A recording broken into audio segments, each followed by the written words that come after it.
Welcome to mid day debate. నేను హరి. ముందుగా మనం డిబేట్లో ఈరోజు చూసుకున్నట్లయితే రేపటి నుంచి అసెంబ్లీ సమావేశాలు తిరిగి ప్రారంభం కానున్నాయి. అసెంబ్లీ సాక్షిగా అధికార ప్రతిపక్ష పార్టీల మధ్య నువ్వా నేనా అన్నట్లుగా చర్చ జరుగుతుంది. ఓవైపు నదీ జలాలపై పవర్ పాయింట్ ప్రజెంటేషన్ ఇచ్చేందుకు సర్కార్ సిద్ధమవుతుంటే ప్రభుత్వానికి ధీటుగా సమాధానం ఇచ్చేలా గులాబీ బాస్ కేసీఆర్ పార్టీ ఎమ్మెల్యేలకు దిశానిర్దేశం చేశారు. ఇక కేసీఆర్ లేకుండానే అసెంబ్లీలో తమ సత్తా చాటుతామని బీఆర్ఎస్ వర్గాలు అంటున్నాయి. దీంతో అసెంబ్లీ శీతాకాల సమావేశాలు వాడి వేడిగా జరిగే అవకాశం ఉంది. ఇంతకు నీళ్ల వారుపై ఏం చర్చించ జరగబోతుంది? ఇక ఈ చర్చలో మనతో పాటు పాల్గొనడానికి మనతో పాటు ఉన్నారు శివకుమార్ గారు, కాంగ్రెస్ లీడర్, అదేవిధంగా అందెం రామరెడ్డి గారు, బీజేపీ లీడర్, ఇక శ్రీకాంత్ గారు, తెలంగాణ జాగృతి స్పోక్ పర్సన్ మనతో పాటు చర్చించడానికి డిబేట్లో ఉన్నారు. నమస్కారం అండి.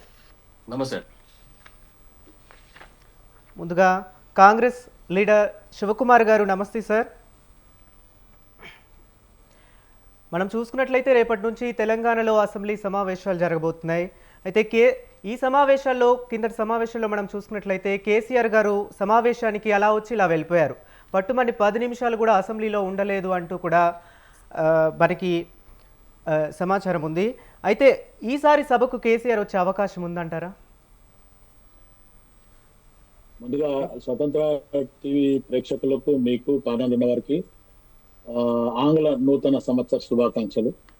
అదే కాకుండా కేసీఆర్ సబ్జెక్టు పరంగా వస్తే, కేసీఆర్ మొన్న అసెంబ్లీకి రావడం జరిగింది. ఆయన పరంగా ఆయన అసెంబ్లీకి వచ్చినట్టు, అటెండెన్స్ చేసుకున్నట్టు, దాని తర్వాత వెళ్ళిపోవడం జరిగింది. ఎందుకంటే ఒక ప్రతిపక్ష నాయకుడు, ఒక మాజీ ముఖ్యమంత్రి, సుదీర్ఘ రాజకీయ అనుభవం ఉన్న ఒక వ్యక్తి, అదే కాకుండా మంచి అనుభవం ఉంది, మంచి మాటకారి, అండ్ అదే కాకుండా ఎన్నో పుస్తకాలు చదువుకున్నా అని చెప్పిన వ్యక్తి కూడా. కానీ ఆయన ఏదైతే పద్ధతి ప్రకారంగా ఆలోచిస్తే, నాకు ఉన్న ఆలోచన ప్రకారం, నాకున్న అనుభవం ప్రకారం, నేను గత 1983 నుంచి కాంగ్రెస్ పార్టీలో, యువజన కాంగ్రెస్ నుంచి ఇప్పటి వరకు నేను కూడా ఉన్నా. ఆయన 85లో ఫస్ట్ టైం ఎమ్మెల్యేగా గెలవడం జరిగింది. అది కూడా నేను చూడడం జరిగింది. అయితే ఆ దిశగా నేను ఆలోచిస్తే, కేసీఆర్ ని కొంచెం గురి పెట్టి చూస్తే, కేసీఆర్ గారు నిజంగా కూడా గత 10 సంవత్సరాలలో ఆయన ఉద్యమ కాలంలో చేసిన కేసీఆర్ వేరు, అధికారంలోకి వచ్చినాక 10 సంవత్సరాలలో ఉన్న కేసీఆర్ వేరు. ఆయన కొంప, ఆయన కొడుకుని, బిడ్డని, అల్లుని, లేకపోతే వాళ్ళ మరదల కొడుకు అన్న సంతోష్ రావుని, వీళ్ళందరినీ తీసుకొచ్చి ఆయన కొంప ఆయననే ముంచుకున్నాడు అనే ఒక ఆలోచనకి కేసీఆర్ వచ్చిండు అనేది నాకున్న అనుభవం. కానీ కేసీఆర్ చెప్పలేని పరిస్థితుల్లో మొత్తానికి అసెంబ్లీలో రావాలి, ఒక ప్రతిపక్ష నాయకుడు అనుకును, లేకపోతే అసెంబ్లీలో అటెండెన్స్ లేకపోతే కూడా ఆయనకు అనర్హ వేటు వేయడము, లేకపోతే ఆయన డిస్క్వాలిఫై చేయడం, ఇవన్నీ కూడా ఉంటాయి. కాబట్టి మొన్న కేసీఆర్ రావడము, ముఖ్యమంత్రి రేవంత్ రెడ్డి గారు ఆయన దగ్గరికి పోవడము, మర్యాద పూర్వకంగా కలవడము, నమస్కారం పెట్టడము, నమస్కారానికి కేసీఆర్ గారు కూడా ప్రతి నమస్కారం పెట్టడము, తర్వాత కరచలనం చేయడము, ఇవన్నీ కూడా ఆలోచించి ఒక పద్ధతిగా, ఒక సిస్టమ్ గా పోవడం జరిగింది. ఒక అసెంబ్లీలో ఒక మంచి వాతావరణము, మంచి జరిగింది అనేది మనం అనుకున్నాం. కానీ కేసీఆర్ గారు మొత్తానికి జనగణ బాడంగానే ఆయన వెళ్ళిపోవడము, ఆ తర్వాత ఏదైతే మొత్తానికి సంతాప తీర్మానం చేసే వరకు కూడా ఆగకుండా వెళ్ళిపోవడమే కొంచెం బాధాకరం. అదే కాకుండా రేపు కేసీఆర్ వస్తాడు అనే ఆలోచన మట్టుకైతే నాకైతే లేదు. ఎందుకంటే ఆయన ఒకటే, నా వల్ల నేను అనుకున్నలాగా చేయలేకపోయినా తప్పు జరిగింది అనేది ఒక ఆయన ఆత్మ విమర్శలో ఉన్నాడు అనేది నా ఆలోచన. ఖచ్చితంగా రేపు జరగబోయే మళ్ళా సమావేశాలకు మటుకు కేసీఆర్ ఆధార్ కార్డు అనేది నా నిర్ణయం ఒకటి. రెండోది, ఇకపోతే జరిగే రేపు ఏ పార్టీ ఉన్నా సరే ఉందాగా, ఒక పద్ధతిగా, ఒక సబ్జెక్ట్ మీద చర్చ. ఇప్పుడు కేసీఆర్ గారే మొన్న ప్రెస్ మీట్ పెట్టి మహబూబ్ నగర్ ని మొత్తానికి ఏదైతే రిజర్వాయర్ ఏదైతే ఉందో అది పూర్తి కాలేదు, 90% అయిపోయింది, ఇంకొక 10% అయితే అయిపోతుంది అనే రకం కూడా మాట్లాడడం జరిగింది. దాని మీద ముఖ్యమంత్రి రేవంత్ రెడ్డి గారు ఓపెన్ గా చెప్పడం జరిగింది. మాజీ ముఖ్యమంత్రి కేసీఆర్ ఏదైతే చెప్పిండో దాని మీదనే చర్చ పెడతామని చెప్పి అసెంబ్లీలో తీర్మానం చేయడము, అది బీఎస్సీలో కూడా మాట్లాడడం కూడా జరిగింది. కానీ రేపు జరగబోయే చర్చ ఏదైనా సరే ఉండాగా ప్రజలకు పనికొచ్చేలాగా ఉండాలని చెప్పి నేను కోరుకుంటున్నా. అదే కాకుండా మేము గతంలో రాజశేఖర రెడ్డి గారు ఉన్నప్పుడు నేను state youth awardees council vice president, ఇంకో మా మిత్రుడు రంగారావు అని చెప్పి ఆయన అధ్యక్షుడు, మేమిద్దరం కలిసి గతంలో 2004, 5, 6 లో కంటిన్యూగా ఇవ్వడం జరిగింది. అసెంబ్లీ ఎప్పుడు జరిగితే అప్పుడు నిమిషానికి 8,000 రూపాయలు ఖర్చు అవుతున్నాయి. అసెంబ్లీలో ప్రజాధనం దుర్వినియోగం చేయకుండా ఎవరైతే సమయస్ఫూర్తితో మాట్లాడి పద్ధతిగా ఉంటారో, తక్కువ సమయంలో మంచి నిర్ణయం తీసుకుంటారో వాళ్లకు మేము స్టేట్ యూత్ అవార్డీస్ తరఫున వాళ్ళకి ఒక ఉత్తమ అసెంబ్లీ సభ్యునిగా ఆయన ఒక అవార్డు ఇస్తామని చెప్పి కూడా మేము అప్పట్లో ప్రకటించడం జరిగింది. నేను ఇప్పుడు కూడా చెప్తున్నా, 2026లో ఇప్పుడు రేపు నుంచి జరగబోయే అసెంబ్లీలో కూడా అప్పుడు 8,000 రూపాయల నిమిషానికంటే ఈరోజు దాదాపు నేను అనుకుంటా 1,00,000 లేదా 80,000 రూపాయలు నిమిషానికి ఖర్చు అవుతున్నాయి. కానీ అటువంటి డబ్బుని దుర్వినియోగం చేయకుండా ప్రజలకి మేలు జరిగేలాగా ఒక డిసిషన్ తీసుకుంటే అందరు కూడా సముచితంగా దాని మీద న్యాయంగా ఉండాలని, వారు ప్రజలకి వాళ్ళు చర్చించిన చర్చ వల్ల లాభం జరగాలని నేను కోరుకుంటాను. ఓకే, రైట్ శివకుమార్ గారు. ఇక అందెం రామరెడ్డి గారు, బీజేపీ లీడర్. సార్, మనం చూసుకున్నట్లయితే కేంద్రంలో ఉన్న బీజేపీతో ఇటు ఏపీలో సీఎం చంద్రబాబుతో కలిపి సీఎం రేవంత్ రెడ్డి చేతులు కలిపి తెలంగాణ ప్రజలకు అన్యాయం చేస్తున్నారంటూ ఇటు బీఆర్ఎస్ ప్రభుత్వం ఆరోపిస్తుంది. బాబు డైరెక్షన్లోనే ఒక్కో దశలో బనకచర్ల ముందుకు సాగుతుందంటూ కూడా ఆరోపిస్తున్నారు. కేవలం ప్రజల దృష్టి మరల్చడం కోసమే సుప్రీంకోర్టులో పిటిషన్ దాఖలు చేసినట్టు అంటూ కూడా వాదనలు వినిపిస్తున్నాయి. దీని మీద ఏమంటారు సార్? ఇప్పుడు గోదావరి పోలవరం బనకచర్ల అని ముందు ప్రపోజల్ వచ్చింది. అది వరద నీళ్లు పోలవరం కాబట్టి వరద నీళ్లు తెలంగాణ దాటిన తర్వాత కాబట్టి వరద వాడుకుంటామని పెట్టారు ప్రపోజలు. తర్వాత దాన్ని ఏంటంటే ఈ బీఆర్ఎస్ ఇప్పుడు రాజకీయాలు చేసింది. అంతకుముందు Jagan Rayalaseema lift irrigation project పేరుతో అసలు కృష్ణా నీళ్లు లేని కృష్ణాలోనే శ్రీశైలం రిజర్వాయర్లో 800 అడుగుల నుంచి లిఫ్ట్ చేయడం కోసం టెండర్లు పిలిస్తే దాని మీద అప్పటి బీజేపీ రాష్ట్ర అధ్యక్షుడు 2020 మేలో జలశక్తి మంత్రి గజేంద్ర సింగ్ షెకావత్ గారికి లేఖ రాస్తే 5 ఆగస్టు 2020లో అపెక్స్ కమిటీ మీటింగ్ ఏర్పాటు చేయడం జరిగింది. అయితే దానికి కేసీఆర్ అప్పుడు జరగకూడదు, ఎందుకంటే 18 ఆగస్టు 2020లో రాయలసీమ లిఫ్ట్ ఇరిగేషన్ ప్రాజెక్టు టెండర్లు పూర్తి చేసుకుంటున్నారు. ఆ పూర్తి కావాలని జగన్తో కుమ్ముక్కై నాకు 20వ తారీఖు వరకు వీలు కాదని చెప్పి ఆ వాయిదా వేయించి ఆ రాయలసీమ లిఫ్ట్ ఇరిగేషన్ ప్రాజెక్టుకు టెండర్లు అయ్యేటట్టు కోఆపరేట్ చేసిండు.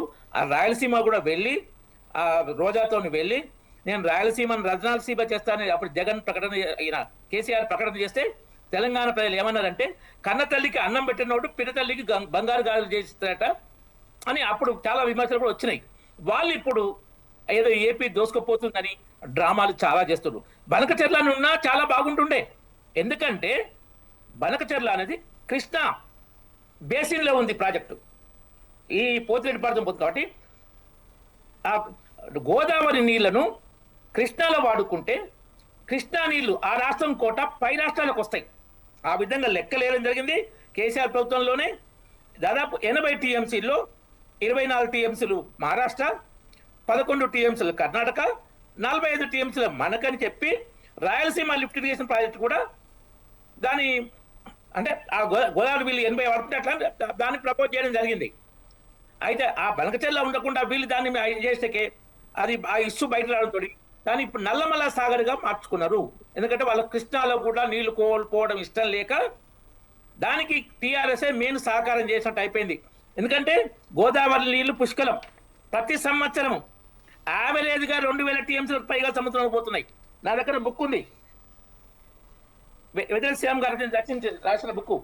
ఇది పోలవరం దగ్గర డిశ్చార్జ్ ఎవ్రీ ఇయర్ ఎప్పటి నుంచి అంటే 1966 to 2012-13 మొత్తం యావరేజ్ దిశ 2200 టీఎంసీ పైగా వస్తుంది. తక్కువలో తక్కువ 1474 టీఎంసీలు సముద్రంలోకి వెళ్తాయి. ఏ ఇయర్ అంటే 1474, 1970, 475లో కరువు ప్రాంతం, కరువు టైంలో అప్పుడు కూడా 1475 టీఎంసీలు పోలవరం నుంచి దిగువపోయినాయి. ఇంకొద్ది కింద అయితే లెక్క కాదు. సో కాబట్టి ఆ నీళ్లు ఉన్నప్పుడు బనకచెర్ల ప్రాజెక్టు కనుక ఏపీ ప్రభుత్వం తీసుకుంటే ఇప్పుడు 80 రేపు ఆ నీళ్ళలో మనకు 45 టీఎంసీ అడిషనల్గా కృష్ణాల వచ్చేది. ఎందుకంటే కరువు ప్రాంతం దక్షిణ తెలంగాణ, అన్యాయం బాగా జరిగిన ప్రాంతం దక్షిణ తెలంగాణ. నీళ్లు తక్కువ ఉన్నది కృష్ణానదిలో, గోదావరిలో కాదు. మనకెంతో మేలు దాంట్లో వీళ్ళ రాజకీయంతో వాళ్ళు ఏపీ వాళ్ళు బనకచెర్లను తీసేసి నల్లమల సాగర్ చేసుకొని, ఎందుకంటే గోదావరి నుంచి మేము పెన్నా బేసిన్ తీసుకుపోతున్నాం, కృష్ణా బేసిన్ కాదు. అంటే కృష్ణాకు సంబంధం లేదు కాబట్టి మీకు కృష్ణాలో నీళ్లు రావు. ఈ విధంగా వాళ్ళు మార్చుకున్నారు. దానికి బీఆర్ఎస్ఏ మెయిన్ సహకారం అందించినట్టు అయింది అనవసరం రాజకీయంతో. ఇది ఇప్పుడు తర్వాత ఇంకోటి ఏంటంటే ఈ దేనికి అప్రూవల్ రాలే. నిన్న ఈయన హరీష్ రావు ప్రెస్ మీటింగ్ కొన్ని చూశాను నేను వీడియో. హరీష్ రావు ఏంటంటే గోరంతలు కొండలు చేస్తాడు. అప్పుడు కాళేశ్వరం టైంలో ఈయనే ఇరిగేషన్ మినిస్టర్ ఫస్ట్ అది అయ్యేటప్పుడు. అయితే ఆయన ఏమైందంటే వరంగల్ పోయి కాళేశ్వరం తొలి ఫలితం వరంగల్కి అన్నది, వరంగల్ జిల్లాకే అన్నది. సూర్యాపేట జిల్లాకు వచ్చి కాళేశ్వరం తొలి ఫలితం సూర్యాపేట జిల్లాకే అన్నాడు. కరీంనగర్ వచ్చి కాళేశ్వరం తొలి ఫలితం అన్న వీడియోలు ఉన్నాయి, హరీష్ రావు అన్నాయి. ఎక్కడ పోతే అక్కడ డ్రామాలు మాట్లాడతారు. అంటే అబద్ధాన్ని పూర్తిగా అతికేటట్టు నమ్మేటట్టు బ్రహ్మాండంగా మాట్లాడే మాటలు కాదని హరీష్ రావు దగ్గర ఉంది. అక్కడ ఏంటంటే ఆయన చూపించే లెటర్, దానికి మనకు కరెక్ట్ ఏంటంటే వీళ్ళు సిడబ్ల్యూసిలో ఆ డిపార్ట్మెంట్ వాళ్ళు సర్వే చేసి అందులో వాటర్ ఉంది. జూలై టు ఆగస్టు అన్ని ఈ పోలవరము ఇవన్నీ వాడుకోవడం అయిపోగా 3 లక్షల క్యూసెక్లు యావరేజ్గా పోతుంది.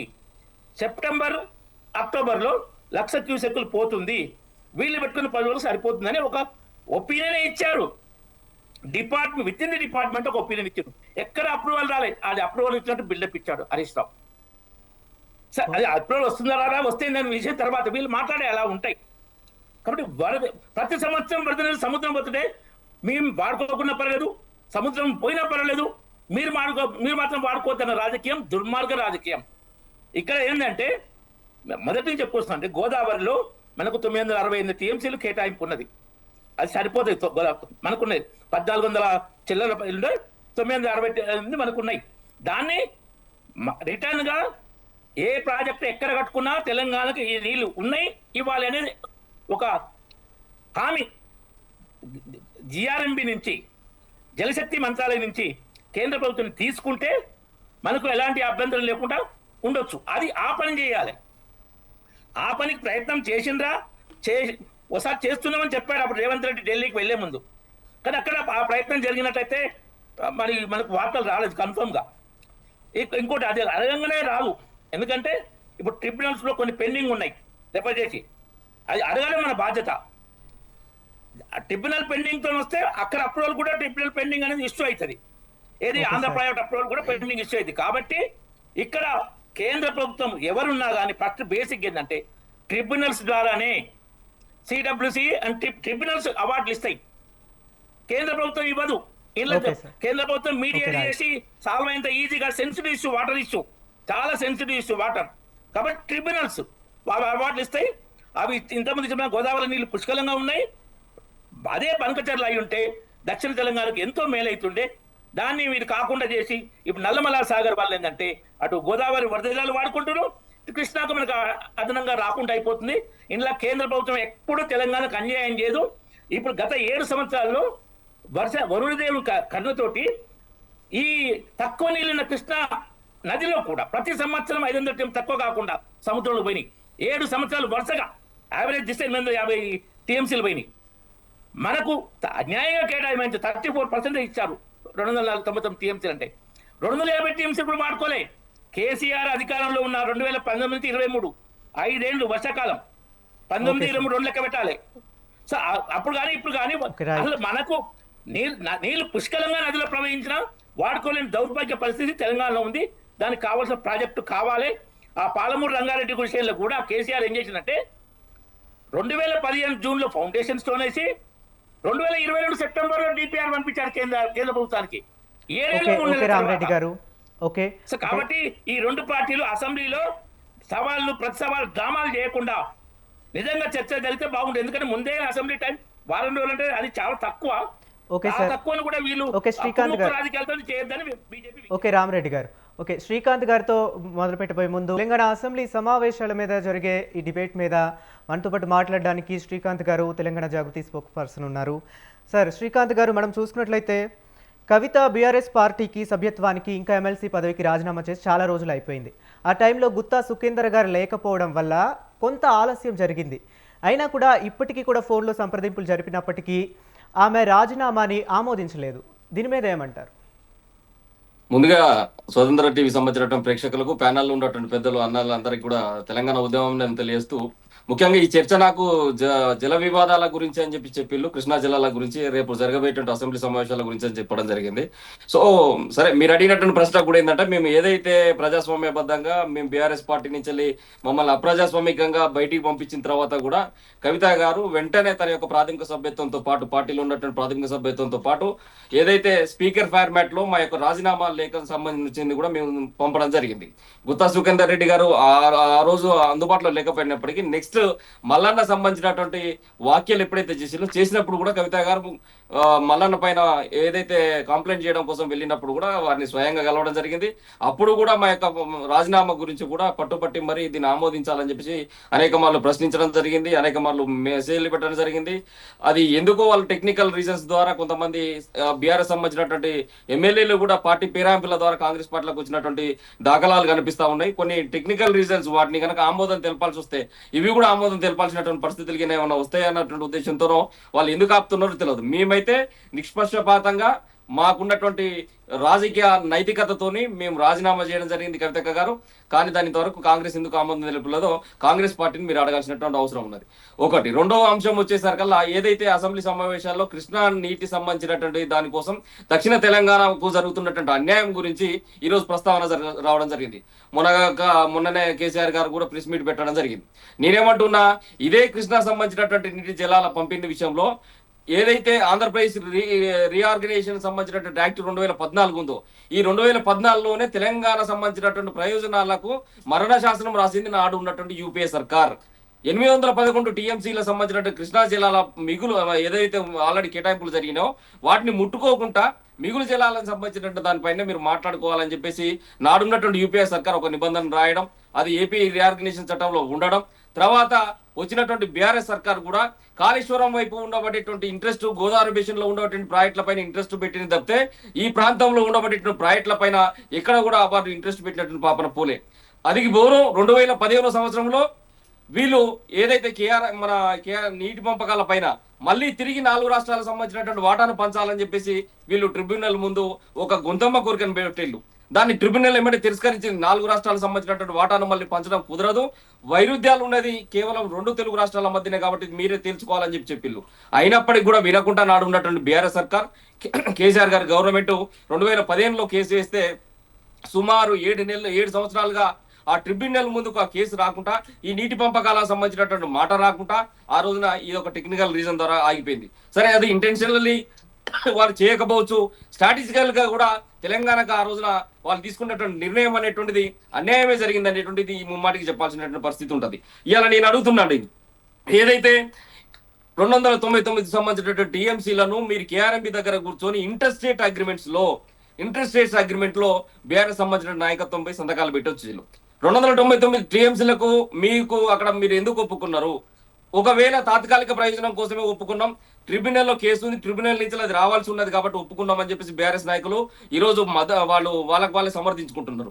ఒకవేళ తాత్కాలికమైనటువంటి అగ్రిమెంటే అయితే మరి మరొక ఏడాది మొన్నటి దాకా కూడా కంటిన్యూషన్ అవ్వకుండా ఎందుకు వచ్చినాయి? మీకు ఒక మాట తెలియజేస్తా ఈ సందర్భంగా, కొన్ని ట్రిబ్యునల్ సంబంధించిన తీర్పుల కంటే, కొన్ని న్యాయస్థానాలకు సంబంధించినటువంటి తీర్పుల కంటే కూడా ఇంటర్ స్టేట్ అగ్రిమెంట్స్ అనేటువంటి చాలా ప్రభావవంతమైనవి, చాలా స్ట్రాంగ్ సంబంధించినటువంటి అగ్రిమెంట్లు అనే విషయం నాడున్నటువంటి బీఆర్ఎస్ సర్కార్కు తెలియదా? ఈ సందర్భం మీరు తెలియాలి. ఇంకొక మాట ఏమంటున్నా, ప్రాజెక్ట్స్ కట్టినం మేము అంటున్నాం. ఎంటైర్ తెలంగాణలో ఇప్పటి వరకు పూర్తయినటువంటి ఒక్క ప్రాజెక్ట్ ను చూపెట్టగలగాలి. నేనేమంటున్నా, ప్రాజెక్ట్ కట్టడం అంటే ఏంటండి, కాంక్రీట్ లెవెల్ వరకు ప్రాజెక్టులను తీసుకుపోవాలి, కాంక్రీట్ లెవెల్ వరకు పూర్తి కావాలి. ఇవాళ ఎక్కడైనా ఒక ప్రాజెక్ట్ కాంక్రీట్ లెవెల్ వరకు పూర్తి అయిందంటే ఎక్కడ లేదు. మీరు కట్టినటువంటి ఏదైతే అడ్మినిస్ట్రేషన్ సంబంధించినటువంటి అప్రూవల్స్ ఇచ్చిల్లో, అడ్మినిస్ట్రేషన్ ద్వారా మీరు అడ్మినిస్ట్రేషన్ అప్రూవల్స్ ఇచ్చినటువంటి ప్రాజెక్టులు ఏవైతే కట్టిల్లో, ఈ కట్టిన వాటికి నీటి అలొకేషన్ అనేటువంటిది లేకపోతే కట్టి ప్రయోజనం ఏంటిది? ప్రాజెక్టుకు ఎక్కడైనా ఏ ప్రాజెక్టుకైనా ఏముండాలండి? ప్రాజెక్ట్ కట్టంగానే సంబరం కాదు కదా. కట్టినటువంటి ప్రాజెక్టుకి నీటి అలొకేషన్ అనేటువంటి ఉండాలి. మరి నీటి అలొకేషన్ ఎక్కడ ఉన్నది? ఎక్కడ కూడా నీటి అలొకేషన్ అనేటువంటిది లేకుండా నిరుపయోగంగా అడ్మినిస్ట్రేషన్ అప్రూవల్స్ ఇచ్చుకుంటూ వేల కోట్ల రూపాయల ప్రజాధనాన్ని ఈ రోజున తాకట్టు పెట్టిళ్ళు, నీళ్ళలో బూసిళ్ళు అనేటువంటి విషయాన్ని ఈ సందర్భంగా చెప్తున్నా. ఒక ప్రాజెక్టు పూర్తి కావాలంటే రిజర్వాయర్స్ కడతారండి, దానికి సంబంధించినటువంటి అనుబంధ కెనాల్ అనేటువంటి తోవేటువంటి పరిస్థితులు, కెనాల్ తోవేటువంటి పరిస్థితి ఉంటే డిస్ట్రిబ్యూటర్ సంబంధించినటువంటి వర్క్స్ పూర్తిగా ఆగిపోయేటువంటి పరిస్థితి ఉంటుంది. డిస్ట్రిబ్యూటర్ సంబంధించిన వర్క్స్ ఆగితే ఏదైతే కమాండ్ ఏరియా వర్క్స్ అనేటువంటి కూడా పూర్తిగా ఆగిపోయినటువంటి పరిస్థితి ఉన్నది. ఎప్పుడు అయితే కాంక్రీట్ లెవెల్ వరకు ప్రాజెక్టు పూర్తి అవుతుందో అప్పుడే రైతులకు, పొలాలకు, భూములకు, దుక్కిలకు నీళ్ళు వస్తాయి కదా. మరి ఎక్కడైనా పూర్తయినాయా? ఈ రోజు గోదావరి బేసిన్ లో ఇంతసేపు బీజేపీ అన్నగారు కూడా చెప్పడం జరిగింది, అనుభవజ్ఞులు వారు చాలా దానిపైన సూక్ష్మంగా చూసి చెప్పిళ్ళు. 900 పైచీలకు నీటి సంబంధించినటువంటి అలొకేషన్ అనేటువంటి గోదావరి బేసిన్ లో ఉన్నది ఆల్రెడీ. దానికి తోడు వివాదాలు లేనటువంటి నీటి అలొకేషన్ అనేటువంటిది గోదావరి బేసిన్ లో ఉన్నది. ఆ గోదావరి బేసిన్ లో నీటి అలొకేషన్ ఉన్నప్పుడు అది ఎనకొక ముందుకో కట్టుకున్న ప్రయోజనం ఉండేది కదా. ఇక్కడ వివాదాలతో ఉండబడేటువంటి కృష్ణా బేసిన్ పైన ఉన్నటువంటి ప్రాజెక్టుల పైన మీరు ఎందుకు తాత్సారం చేసిలో ఇలా బీఆర్ఎస్ ప్రభుత్వం సమాధానం చెప్పగలుగుతుందా? ఇలా ప్రజాస్వామ్యంలో ఈ అసెంబ్లీలోకి వచ్చేసి మీరు ప్రజలకు, దక్షిణ తెలంగాణకు అన్యాయం ఎవరు చేసిల్లో, మీరు ఆ రోజున 299 టీఎంసీలకు మీరు ఎందుకు ఒప్పుకున్నారో ఈ రోజు అసెంబ్లీ సాక్షిగా చెప్పడానికి బీఆర్ఎస్ పార్టీ సిద్ధంగా ఉన్నదా? ఎందుకు ఈ కళ్ళబోలి సంబంధించిన కబుర్లు చెప్తూ ఇంకా కాలయాపన చేస్తారు? ఇలా కవిత గారు కూడా స్పష్టంగా అడుగుతున్నారు. మా యొక్క జనం బాటలో కూడా ఇప్పటికే 17-18 జిల్లాలు కూడా తిరిగి వస్తే ప్రతి జిల్లాలో ఉండబడేటువంటి నీటిపారుదల సంబంధించినటువంటి అన్ని ప్రాజెక్టులను మేము సూక్ష్మంగా, సునిశ్చితంగా గ్రహిస్తూ అక్కడ ఉన్నటువంటి డాటాను కూడా సేకరిస్తూ వాటి అలొకేషన్స్ ఏంటిది, వాటి నీటి నిల్వ సామర్థ్యం ఏందని కనుక్కుంటున్నాం. ఇలా పాలమూరు సంబంధించినటువంటి రంగారెడ్డి ప్రాజెక్ట్ ఉంది. పాలమూరు రంగారెడ్డి సంబంధించినటువంటి ప్రాజెక్టు సంబంధించిన దాంట్లో కూడా డిపిఆర్ వెనక్కి పంపించింది ఏ గవర్నమెంట్ లో వచ్చిందండి? బీఆర్ఎస్ గవర్నమెంట్ రాలే డిపిఆర్. ఏప్రిల్ 23వ సంవత్సరంలో కేసీఆర్ గారు గవర్నమెంట్ ఉన్నప్పుడు ఏప్రిల్ 11వ తారీఖు డిపిఆర్ వెనక్కి పంపించిల్లు. మరి ఇలా డిపిఆర్ వెనుకకు వచ్చింది అంటే ఆ రోజు సిడబ్ల్యూసీ ఏం అడిగిందండి? మీ దగ్గర ఉన్నటువంటి నీటి ట్యాంకుల నిష్పత్తి ఎంత, వాటి సంఖ్య ఎంత స్టోరేజ్ ఉన్నది, వర్షపాతం ద్వారా ఏం నమోదవుతుంది, భూగర్భ జలాల నిష్పత్తి ఎంత, మీ యూటిలైజేషన్ ఎంత ఉన్నది అనేటువంటి ప్రశ్నలు అడిగితే ఆ డాటా సిడబ్ల్యూసీ అడిగితే ఇయాటి వరకు ఈ కాంగ్రెస్ ప్రభుత్వం ఇయ్యలే, నాడు ఉన్నటువంటి బీఆర్ఎస్ ప్రభుత్వం ఇయ్యలే. ఇలా ఇంకొక మాట చెప్తా, బనకచెర్ల ద్వారా, నల్లమల్లన్న సాగర్ ద్వారా ఏదైతే ఈయన ప్రాజెక్టులు అక్రమంగా కడుతుండే చంద్రబాబు నాయుడు బీజేపీతోని కుమ్మక్క అని చెప్పేసి అంటున్నటువంటి మనమే మన అసమర్థతని ఇలా ఒప్పుకోవాల్సినటువంటి పరిస్థితి ఉన్నది. నేనేమంటున్నా, వరద జలాల పైన ఎప్పుడు కూడా ఈ దేశంలో ప్రాజెక్టులకు అనుమతి అనేటువంటి లభించదన్న విషయము మీరు జ్ఞాన సముపార్జన ఉన్నటువంటి ప్రతి ఒక్కరికి కూడా తెలుస్తుంది, మేధా సంపత్తి ఉన్న ప్రతి ఒక్కరికి తెలుస్తుంది.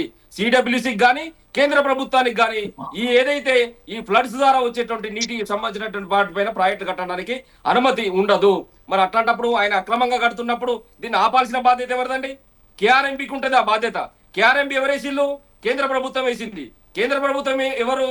ఇలా ఇట్లాంటి రాష్ట్రాల మధ్య వచ్చిన వివాదాలను పరిష్కరించడానికి ఒక తటస్థంగా ఉండబడేటువంటి చట్టబద్ధతో రాజ్యాంగబద్ధంగా ఏర్పడినటువంటి సంస్థ కేఆర్ఎంబి. ఇలా కేఆర్ఎంబికి హక్కులు ఇస్తేనేమో రాష్ట్రాలను మొత్తం మీరు మీ చేతిలో గుప్పిట్లో పెట్టుకుంటారా అని చెప్పేసి అడ్డుకుంటేది మనమే.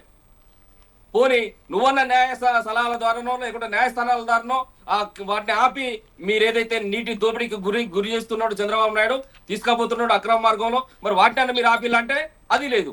ఇలా కేఆర్ఎంబిని ఆపేది మనమే, మన పని పెత్తనం ఏందని చెప్పేసి న్యాయస్థానాలను ఆశ్రయించి వాటిని ఆపుకోవాల్సినటువంటి తెలివి కూడా లేకుండా ఇలా ఈ ప్రభుత్వం అయినా కానీ గత ప్రభుత్వం అయినా కళ్ళప్పగిచ్చి చూసిందే తప్పితే ఈ తెలంగాణ ప్రాంతంలో, దక్షిణ తెలంగాణ బిడ్డలకు అన్యాయం జరిగిందన్నమాట ముమ్మాటికి వాస్తవము. మీరు ఎట్లాంటి పరిశోధకులను తీసుకొచ్చినా, ఎట్లాంటి నిష్ణత కలిగినటువంటి మేధావులను తీసుకొచ్చినా ఇది ఒప్పుకోవాల్సినటువంటి సత్యమే. ఇంకేమన్నా ఉందా? Okay right sir. చర్చ కొనసాగించే ముందు మనతో పాటు లైవ్లో పాల్గొనబోతున్నారు బీఆర్ఎస్ లీడర్స్ రామూర్తి గారు నమస్తే అండి. నమస్కారం అండి. నమస్తే అండి. మనం చూసుకున్నట్లయితే అసెంబ్లీ సమావేశాలు రేపటి నుంచి జరగబోతున్నాయి. గోదావరి కృష్ణా జలాల దోపిడీ, తెలంగాణ జలద్రోహానికి ముగ్గురు ములాఖత్ అయ్యారంటూ కూడా బీఆర్ఎస్ ప్రభుత్వం ఆరోపిస్తుంది. బాబు డైరెక్షన్లోనే ఒక్కో దశలో బనకచెర్ల ముందుకు నడుస్తుందంటూ జూలైలో 200 టీఎంసీలు గోదావరి జలాల మళ్లింపుకు కేంద్రం బీజేపీ గ్రీన్ సిగ్నల్ ఇచ్చిందంటూ కూడా ఆరోపిస్తున్నారు బీఆర్ఎస్ ప్రభుత్వం వాళ్ళు. తెలంగాణ ప్రభుత్వానికి తెలిసిన 5 నెలలుగా గప్చుప్గా ఉంటున్నారు. ప్రజల దృష్టి మళ్లించడానికి కేవలం నామమాత్రకంగానే సుప్రీంకోర్టులో పిటిషన్ దాఖలు చేస్తున్నారంటూ కూడా ఆరోపిస్తున్నారు. దీని మీద మీరేమంటారు? ముందుగా స్వాతంత్ర టీవీ యాజమాన్యానికి, అదే విధంగా ఏదైతే టెక్నికల్ నాన్ టెక్నికల్ అదే విధంగా మిగతా అందరికీ జర్నలిస్ట్ అందరికీ నూతన సంవత్సర శుభాకాంక్షలు. ఏంటంటే వాస్తవంగా రేపు జరగబోయే చర్చ చాలా ఇంపార్టెంట్ చర్చ. రాష్ట్ర ప్రజలకు వాస్తవంగా వాస్తవాలు ఏంది అవాస్తవాలు ఏంది అన్నది క్లియర్ గా, ఎందుకంటే మా డిప్యూటీ ఫ్లోర్ లీడర్ గానీ ఒకవేళ కేసీఆర్ గారు వస్తే కేసీఆర్ గారు వివరిస్తారు. అదే విధంగా మేము పవర్ పాయింట్ ప్రజెంటేషన్ కూడా అడిగాం, కానీ వాళ్ళు ప్రభుత్వం ససేమిరా అన్నది. వాళ్ళు ఏదైతే చేస్తున్నారో అదే మేము చేసి చూపెడదామంటే కూడా వాళ్ళు ఎందుకంటే భయపడుతున్నారు. ముఖ్యంగా ఏంటంటే నీళ్ల మీద వాస్తవంగా ఒక ఎడ్డి తెలంగాణను వాస్తవంగా చెప్పాలి, ఎడ్డి తెలంగాణ అంటున్నారు. ఎందుకంటే ఇప్పటికి కూడా ఎడ్డి తెలంగాణ చాలా మందికి టీఎంసీల విషయం తెలియదు. అసలు ఏంటంటే గోదావరి మీద నీటి హక్కు లేనిది, కృష్ణా మీద నీటి హక్కు లేనిది అన్నది వాస్తవంగా సామాన్య ప్రజలకు తెలిసినప్పుడు వాస్తవంగా చెప్పాలంటే మరొక ఉద్యమం స్టార్ట్ అవుతుంది. ఎందుకంటే గతంలో ఏదైతే వాస్తవంగా తెలంగాణకు పూర్వము గోదావరి మీద ఒక ఎస్ఆర్ఎస్పి మాత్రమే ఉండేది. ఎస్ఆర్ఎస్పి ఓన్లీ 80 టీఎంసీలు మాత్రమే తెలంగాణకు. వాస్తవంగా ఏంటంటే ఉమ్మడి ఆంధ్రప్రదేశ్ ఏదైతే కలిసినప్పుడే పెద్ద మనుషుల ఒప్పందం దానికి ముందు ఏదైతే వాస్తవాలు ఏంటంటే ఏదైతే 1486 టీఎంసీలు గోదావరిలో ఉండేది. దాన్ని తెలంగాణకు సంబంధించిన ఏదైతే ప్రాజెక్టులకు అదే విధంగా ఆంధ్రప్రదేశ్ సంబంధించిన ప్రాజెక్టులకు పంచడం జరిగింది. ఎందుకంటే తెలంగాణ ప్రాజెక్టు 968 టీఎంసీలు వాడుకోవాలి, అదేవిధంగా ఆంధ్రప్రదేశ్ సంబంధించి 518 వాడుకోవాలంటే క్లియర్ గా అనాది నుంచి ఉన్నది. కానీ అనాదిగా వాళ్ళు వాడుకున్నది ఎంత అంటే వాస్తవంగా మనకి 80 టీఎంసీలు ఇచ్చి మొత్తం వాళ్ళే వాడుకున్నారు. అందుకనే అటు లాభపడ్డారు, ఇటు నష్టపోయిందని తెలంగాణ యావత్తు మొత్తం కొట్లాడి తెచ్చుకున్న తెలంగాణలో మేము వచ్చిన తర్వాత, ఎందుకంటే ఎస్ఆర్ఎస్పి తర్వాత వాస్తవంగా ఒక్క ప్రాజెక్ట్ కూడా కట్టలేదు. మళ్ళీ ధవళేశ్వరం లేదు. 2014 పూర్వం ఒక ఎస్ఆర్ఎస్పి ఆ మధ్యలో కొంత ఏదైతే ఎల్లంపల్లి స్టార్ట్ చేసిండు, కానీ ఏదైతే ముబ్బడిగా వదిలిపెట్టిపోతే దాన్ని మొత్తం మేము క్లియర్ చేసాం. ఎందుకంటే ఎస్ఆర్ఎస్పి తర్వాత సదర్మట్ తర్వాత ఎల్లంపల్లి తర్వాత సుందిల్ల తర్వాత అన్నారం తర్వాత మేడిగడ్డ తర్వాత సమ్మక్క సాగర్ తర్వాత సీతమ్మ సాగర్. ఇలా గోదావరిలో దాదాపు 400 నుంచి చెప్తా. అవి కూడా చెప్తా ఎందుకంటే కింది ప్రాజెక్టులు అవన్నీ మొత్తం కంప్లీట్ గా అవి కూడా చెప్తా. ఎందుకంటే వాస్తవంగా 400 నుంచి 500 టీఎంసీలు ప్రజెంట్ వాస్తవంగా ఏదో దక్షిణ తెలంగాణ వాడుకుంటుంది, ఉత్తర తెలంగాణ వాడుకుంటుంది. ఉత్తర తెలంగాణ మొత్తం కంప్లీట్ గా ఎవరిని అడిగినా, కాంగ్రెస్ నాయకులు అడిగినా, ఇతర నాయకులు అడినా ఏదైతే కాళేశ్వరం నుంచి 40 లక్షల ఎకరాలకు మేము అది కట్టడం జరిగింది. 20 లక్షల ఎకరాలకు ప్రజెంట్ నీళ్లు అందుతున్నాయి. అదే విధంగా పంట కూడా పెరిగింది. అదే విధంగా కృష్ణా నది విషయంలో కూడా మాట్లాడతా. ఎందుకంటే మీరు అంత ఆశ్చర్యపోవాల్సిన అవసరం లేదు, రాసుకోండి. రామరెడ్డి గారు రాసుకున్న తర్వాత చెప్తా, అవి కూడా చెప్తా. ఎందుకంటే నవ్వుతే మన పనులే కనబడితే పండుగ రోజు ఎందుకు పాత పచ్చడ. నేనేమంటున్నా, పాలమూరు లిఫ్ట్ ఇరిగేషన్ స్టార్ట్ చేసినాం, అదే విధంగా 90% కంప్లీట్ చేసినాం.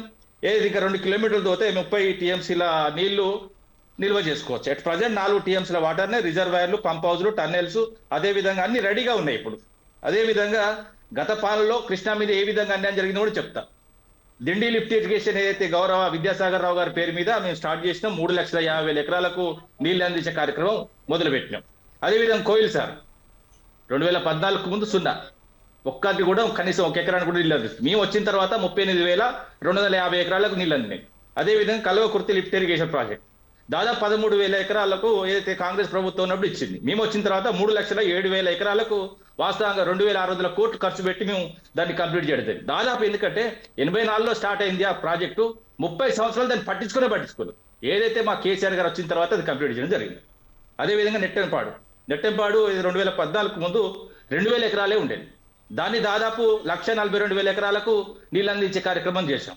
అదేవిధంగా భీమా బిఫోర్ ఏదైతే తెలంగాణ బిఫోర్ 2014కు 12,000 ఎకరాలకే నీళ్ళు అందించేది.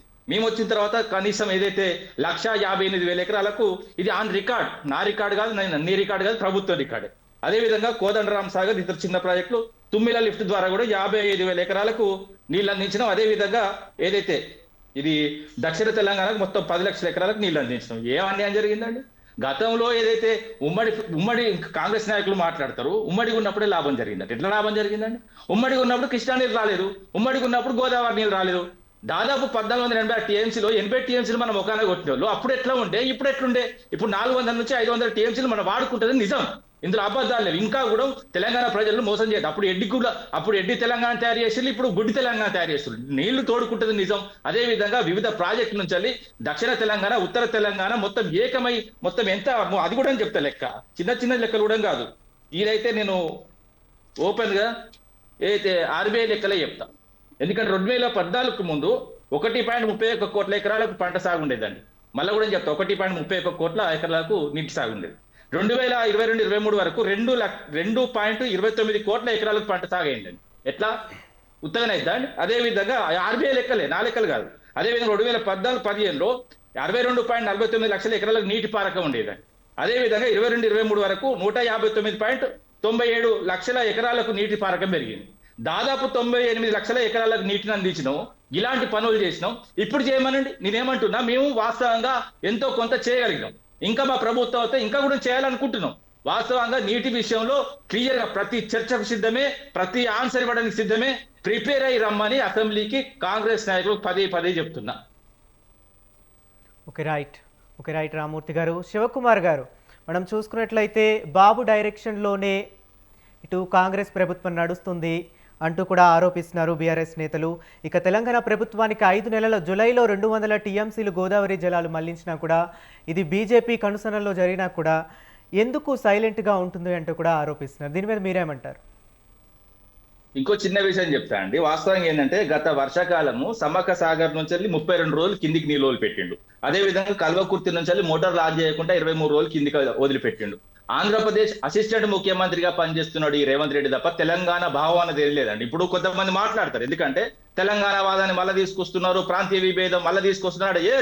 వాస్తవంగా తీసుకురావాలి. ఎందుకంటే ఏ నేలకైనా, ఏ ప్రాంతానికైనా ప్రాంతీయ తత్వం అనేది ఆత్మ లేని ఏ ప్రాంతం కూడా జీవనం కొనసాగించదు. ఖచ్చితంగా ఆంధ్ర ఫీలింగ్ ఆంధ్ర వాళ్ళకు ఉండాలి, మహారాష్ట్ర ఫీలింగ్ మహారాష్ట్రకు ఉండాలి, గుజరాత్ ఫీలింగ్ గుజరాత్కు ఉండాలి, తెలంగాణ ఫీలింగ్ తెలంగాణకు ఉండాలి. జై తెలంగాణ ఒక నిదానమే వాస్తవంగా తెలంగాణ బతికిస్తుంది. అంతే తప్ప కానీ ఎవరెంత మాట్లాడినా, ఎన్ని పిచ్చి కూతలు కూసినా, అదే విధంగా కాంగ్రెస్ పార్టీ ఎన్ని వాస్తవంగా తెలంగాణను 60 ఏళ్ళు మోసం చేసింది కూడా మా పార్టీ. ఎందుకంటే దాదాపు ప్రాజెక్టులు కట్టకుండా ఇవన్నీ మాట్లాడుకుంటే, ఇప్పుడు మేము వచ్చిన తర్వాత ప్రాజెక్టుల నిర్మాణం జరిగింది, కొన్ని పెండింగ్ ఉండొచ్చు.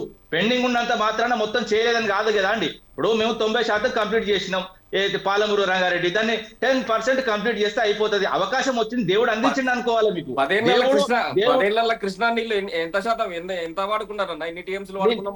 నేను చెప్పిన ఇంకోటి 299 టీఎంసీలు, అది కూడా చెప్తా. అది ఏ విషయం కూడా 2013లో ఏదైతే ఉమ్మడి ప్రాజెక్టులను కంప్లీట్ గా అయితే ఆంధ్రప్రదేశ్ విడిపోయే క్రమంలో కేంద్రానికి ఏదైతే జలశక్తి సంఘానికి క్లియర్ గా ఇక్కడున్న కాంగ్రెస్ ప్రభుత్వం అక్కడున్న కాంగ్రెస్ ప్రభుత్వానికి అందిస్తే మాకు 299 నేను మాట్లాడేటప్పుడు అట్లా కాదండి. ఒక్క నిమిషం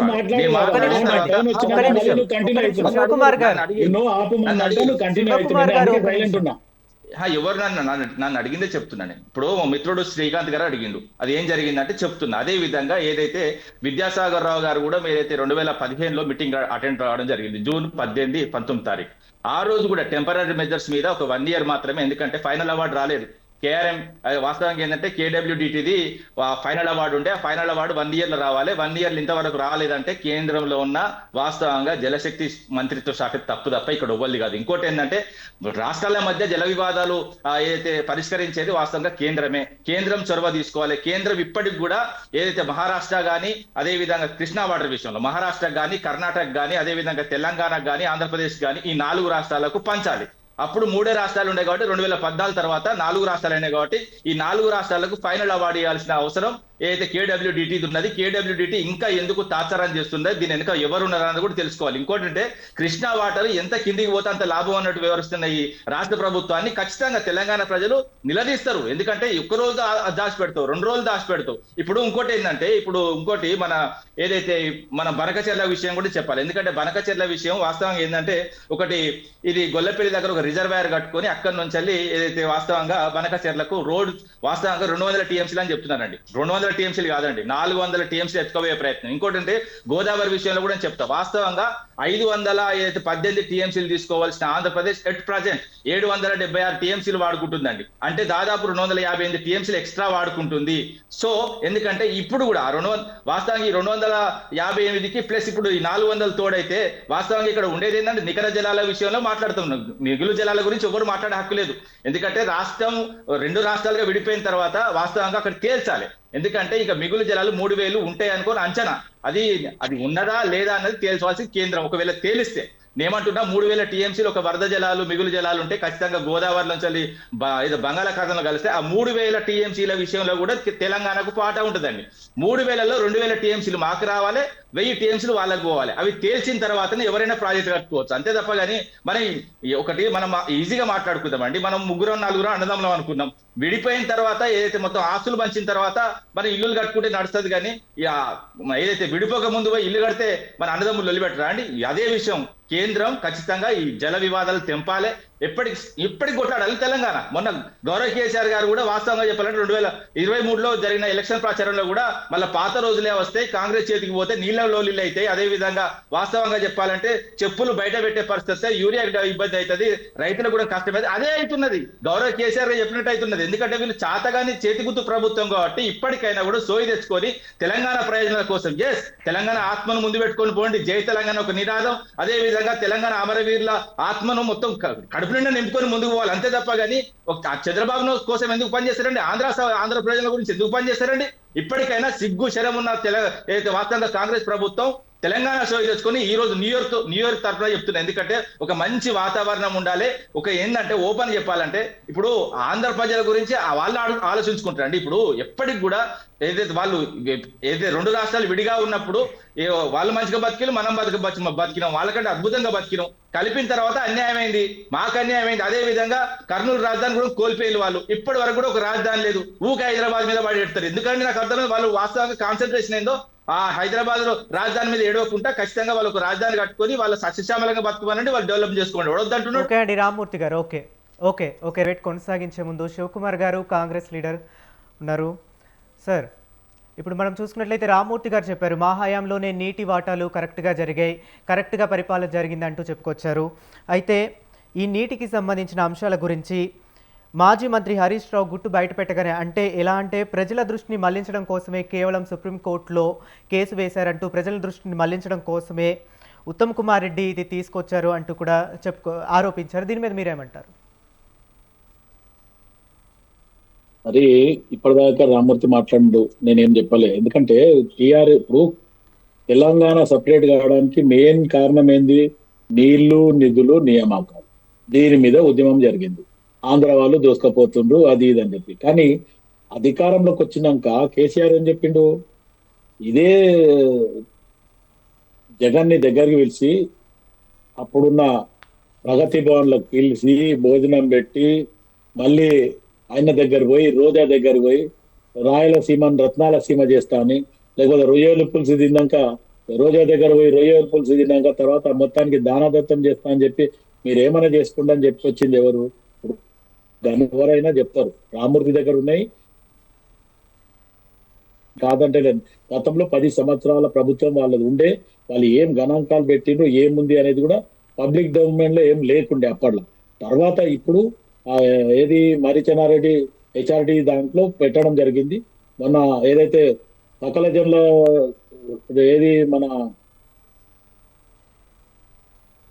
వాట్ వి కాల్ అదే సమగ్ర సర్వే మొత్తాన్ని కూడా ఇమీడియట్ గా చేసి కూడా అది కూడా పబ్లిక్ డొమైన్ లో ఎప్పుడు పెట్టాలి. ఇప్పుడు మరిచెన్నారెడ్డి మానవరుల దాంట్లో ఇప్పుడు ఈ డొమైన్ లో పెట్టారు. అది కూడా ఈన్మార్ మల్లన్న తీసి చూపించిన తర్వాతనే ప్రజలకు కూడా అర్థమైంది ఇది పబ్లిక్ డొమైన్ లో లేదు, ఇది మరిచెన్నారెడ్డి హెచ్ఆర్టీలో ఉంది అనే రకంగా. అయితే ఈ రకంగా ఆలోచిస్తే మొత్తానికి ఇప్పుడు ఈ రోజు ఉత్తమ్ కుమార్ రెడ్డి అప్పట్లో కూడా ఇదే కేసీఆర్ గతంలో కూడా అసెంబ్లీలో మాట్లాడిన మాట ఎంత తీరుగా ఉంది అనేది మనం మళ్ళీ గుర్తు చేయాల్సిన అవసరం లేదు. అది అందరికీ తెలుసు.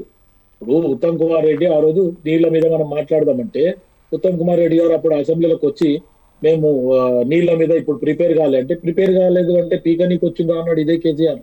ఇది మర్చిపోయినరు టీఆర్ఎస్ బీఆర్ఎస్ వాళ్ళు. ఇప్పుడు మా తమ్ముడు రామ్మూర్తి ఏమంటాడంటే తెలంగాణని ఆత్మగుండాలో పెట్టుకోవాలి, ఆత్మస్థైర్యంతో ఉండాలంటే తెలంగాణ రాష్ట్ర సమితినే భారత రాష్ట్ర సమితి చేసారు. ఇప్పుడు మీరు తెలంగాణలోనే లేనట్టు భారతంలో ఉన్నట్టు ఒకసారి మీరు ఉద్యమ కాలంలో చేసిన దానికి సకల జనులు కానీ మొత్తానికి సంబంధ వర్గాలు అందరూ కూడా సపోర్ట్ చేయడం జరిగింది.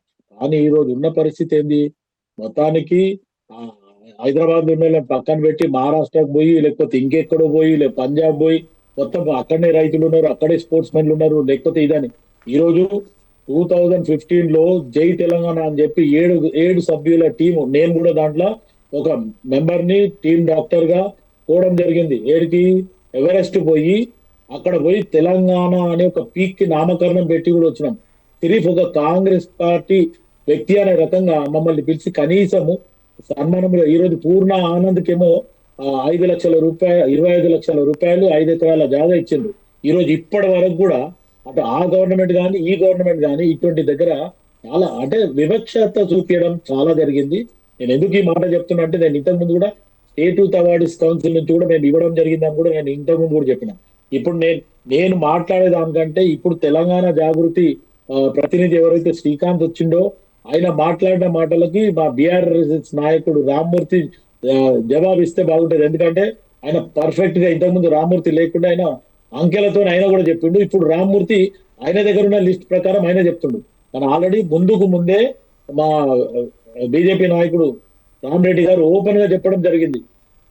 దగ్గర 1968 నుంచి 78 నుంచి ఇప్పటి వరకు 23 వరకు కూడా ఏం జరిగింది, ఎంత ఉంది, ఎన్ని నీళ్లు ఉన్నాయి, ఏం నికర జలాలు ఏంటి, లేకపోతే ఎంత ఇచ్చింది అని. ఇప్పుడు చంద్రబాబు నాయుడులో సంబంధము కాంగ్రెస్ పార్టీకి సంబంధం లేనే లేదు.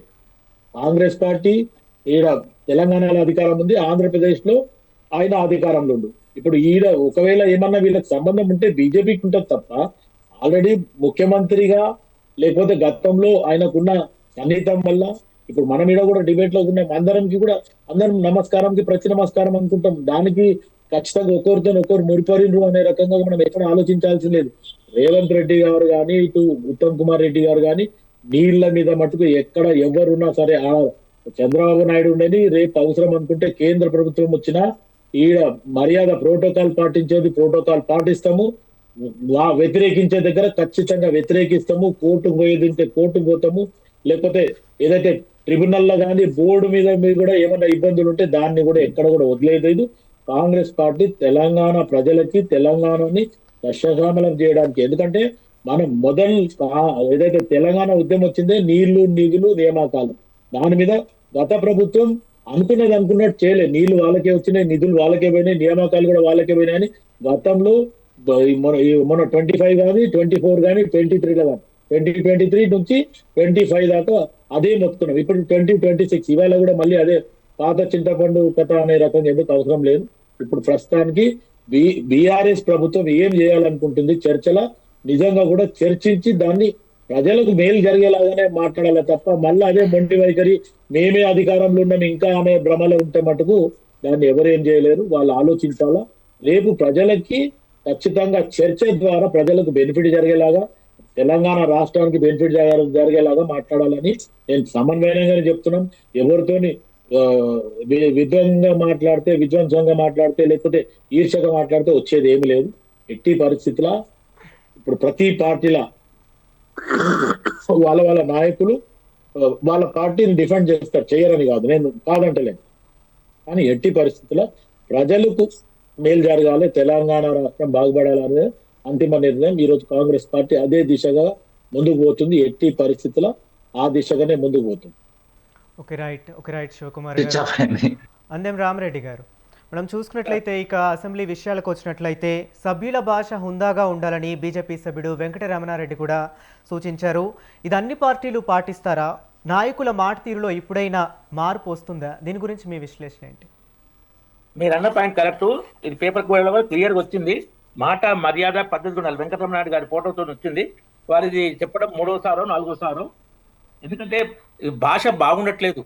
ఏ బూత్ పదాలు వాడితే ఏదో అదే వాళ్ళు నిజంగా విమర్శించినట్టు ప్రేమ ఉన్నట్టు అనే ఇంప్రెషన్ వస్తాయని అన్న భ్రమతోటి వీళ్ళు మరీ దుర్మార్గంగా వాడుతున్నారు.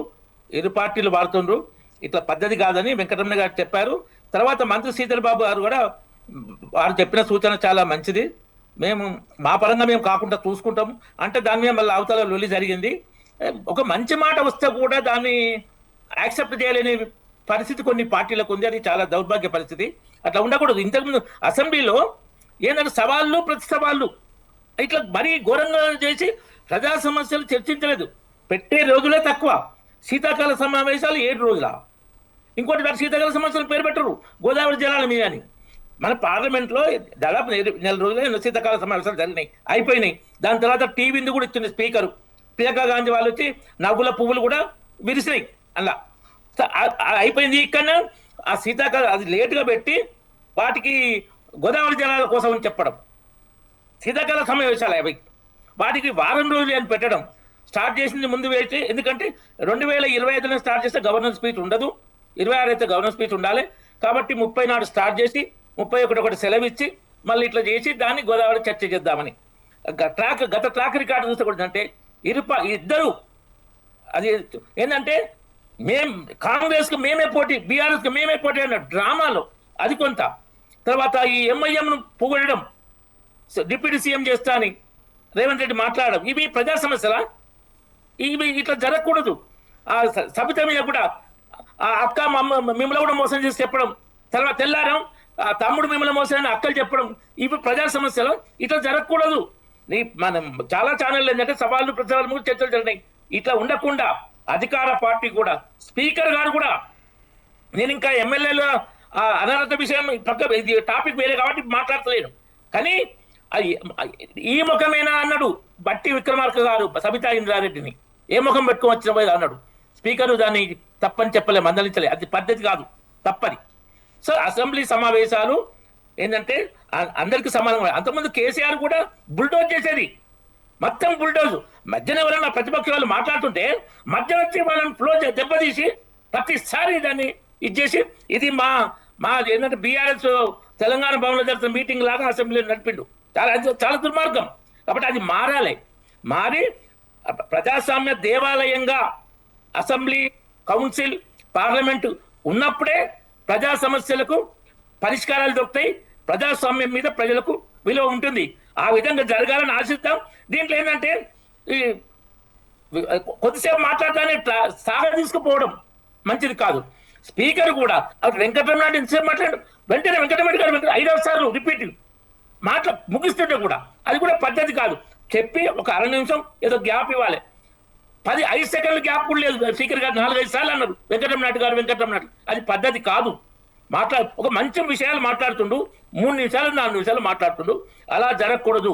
అసెంబ్లీని స్పీకర్ గారు మంచిగా నడిపి ఈ నదీ జలాల విషయంలో ఏమన్నా పరిష్కారం జరిగే విధంగా చూపించాలని ఆశ తక్కువన్నా, నమ్మకం తక్కువన్నా కొంత ఆశ పడుతున్నాం. ఆ విధంగా జరగాలని కోరుకుంటున్నాం. ఓకే శివకుమార్ గారు, మనం అసెంబ్లీ సమావేశాల్లో చూసుకున్నట్లయితే సీఎం రేవంత్ రెడ్డి సభలో కేసీఆర్కు మర్యాద ఇస్తూ హుందాగా ప్రవర్తించారు. అయినా కూడా కేటీఆర్, కౌశిక్ రెడ్డి మాత్రం ఇటు సీట్లోంచి నిలబడకుండా అమర్యాదగా ప్రవర్తించారు. ఈ వీడియో ప్రస్తుతం వైరల్ అవుతుంది. దీన్ని మీరు ఎలా చూస్తారు? కరెక్ట్ అండి, నిజంగా ముఖ్యమంత్రి లేకూడదు వాళ్ళు. హరిగారు, ముఖ్యమంత్రి రేవంత్ రెడ్డి అసెంబ్లీలో ఒక ప్రతిపక్ష నాయకుడు, అనుభవం ఉన్న వ్యక్తి కేసీఆర్ అనే ఒక ఉద్దేశంతో ఖచ్చితంగా దగ్గరికి వెళ్ళి ముఖ్యమంత్రి హోదాలనే పోయి అక్కడ నమస్కారం పెడితే పక్కన ఉన్న తలసాని శ్రీనివాస్ యాదవ్ గాని, వెనకాల ఉన్న ఇంకొక అతను కానీ హరీష్ రావు గారు కానీ మొత్తం అందరు లేచి నిలబడ్డారు. కానీ కేటీఆర్ నిలబడలేదు అంటే అది ఆయన విఘ్నత కొద్దిలేదాం. ఎందుకంటే ఆయన పాడి కౌశిక్ టైప్ అని అర్థమైందండి. పాడి కౌశిక్ లాగా నిన్ను అన్న తండ్రే నిలబడ్డాడు. ఒక ముఖ్యమంత్రి వస్తుండంటే నువ్వు మీ తండ్రికే మర్యాద ఇస్తలేవు అంటే ఇక బయటకి ఏం మర్యాద ఇస్తావు అనే రకంగా కేటీఆర్ ని ఆ దిశగా మనం సంస్కారం ఉన్న వ్యక్తి అయితే ఒకవేళ కేసీఆర్ గారు సభకి నిలబడాలి అనే ఆలోచన ఉండాలి. అది లేదు కాబట్టి అది చర్చించడం కూడా వేస్ట్. ఎందుకంటే మూర్ఖులకు మంచి చెప్తే అర్థం కాదు, అందుకే మూర్ఖులను వదిలేయాలి అంతే. వాడి కౌశిక్ రెడ్డి అయినా సరే, ఇటు కేటీఆర్ అయినా సరే ఒక మూర్ఖత్వంగా శివకుమార్ గారు, ఇప్పుడు కేసీఆర్ గారు ఒకవేళ సభకు వస్తే ఆయన ఎలా ఎదుర్కొంటారు? ఆయనకు మాట్లాడే ఛాన్స్ ఏమైనా ఇస్తారా మీరు? ఎవరికి?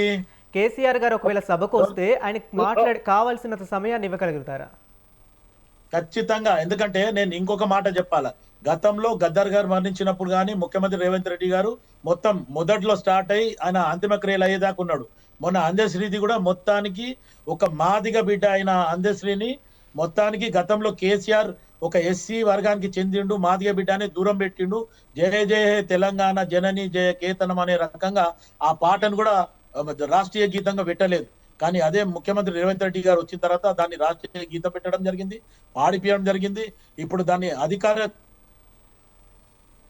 కాకుండా ఆయన అంతిమ క్రియంలో సొంత కన్న కొడుకులాగా పోవడం జరిగింది. ఇప్పుడు మొన్న ముఖ్యమంత్రి గారు గతంలో హాస్పిటల్ పడ్డప్పుడు కూడా రేవంత్ రెడ్డి గారు ముఖ్యమంత్రిగా ఉండి అటు కేసీఆర్ గారు హాస్పిటల్లో పడ్డప్పుడు కూడా పోయింది. ఇప్పుడు నిన్న అసెంబ్లీలో వస్తే కూడా ఉందాగా మర్యాద పూర్వకంగా వెళ్ళి నమస్కారం పెట్టిండు. కేసీఆర్ గారు కూడా దానికి ప్రతి నమస్కారం పెట్టిండు. అది అంత మటుకు బాగుంది. కానీ ఇక వెనకాల మర్యాద లేని వాళ్ళ గురించి మనం మాట్లాడాల్సిన అవసరం కేసీఆర్ ని ఖచ్చితంగా అసెంబ్లీకి రమ్మంటున్నాము, సమస్యల మీద మాట్లాడమంటున్నాము, ఉందాగా చర్చ జరపమని చెప్తున్నాం. గత 10 సంవత్సరాల్లో కాదు, ఇప్పుడు రామరెడ్డి కాంగ్రెస్ గారు. పార్టీ అధికారంలోకి వచ్చిన తర్వాత 2 సంవత్సరాలు ఓకే పూర్తయింది. అండి, ఇప్పుడు రేపు కూడా అసెంబ్లీ రేపు కేసీఆర్ గారు ఉందాగా అసెంబ్లీ నడుస్తుంది. సమావేశాలకు వస్తారనుకుంటున్నారా?